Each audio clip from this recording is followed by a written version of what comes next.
as far as Ishant is concerned, I think the breeze was also, it was not like the breeze was flowing one way, it was circulating around. So I felt that made it slightly difficult for him.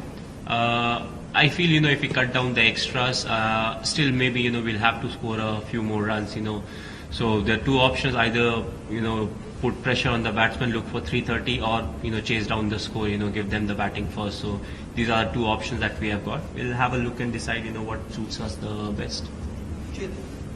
Mahi, just one change today with Nishant coming in, almost like for like in Perth, 3-2 combination with the spinners, where you didn't have any, like you said, any part-time bowlers to, share the load when spinners are taken for runs and all.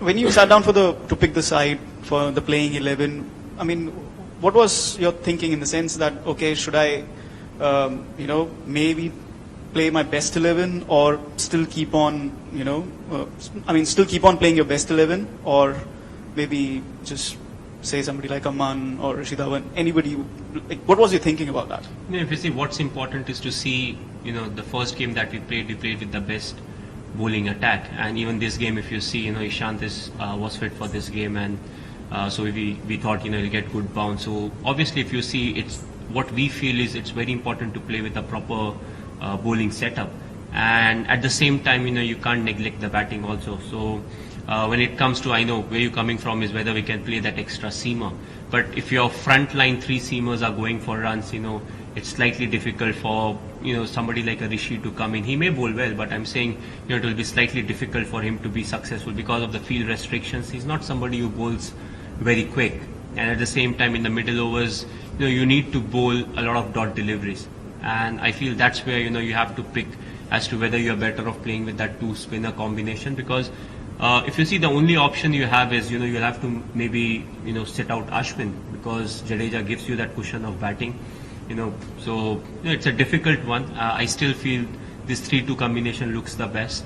If somebody was there who could bowl a bit of seam up bowling, that obviously helps, but as of now, we don't really have, because we can't look at putting Rashid Dhawan, because to put him, we'll have to maybe get rid of a proper batsman, then we can play with 6 bowlers, and I think 6 bowlers is a bit of luxury to have in cricket nowadays.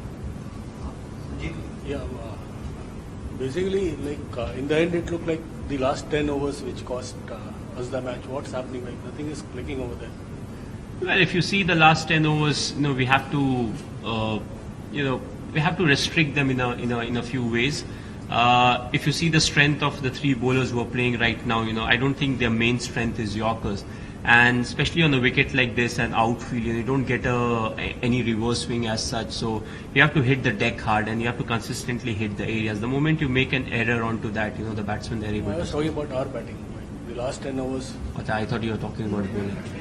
We tried our best to score, and at the end of the day, what is important is the execution. And I feel they bowled well in the last 10 overs. And it's always a difficult one, because you keep losing wicket, it becomes more and more difficult for the new batsman to come in and straight away play the big shot. I have always said it's one of the most difficult things to do, especially when the bowlers are executing their plans well, they're bowling good Yorkers and using the length of the boundary at the same time. It makes it more difficult for the batsman.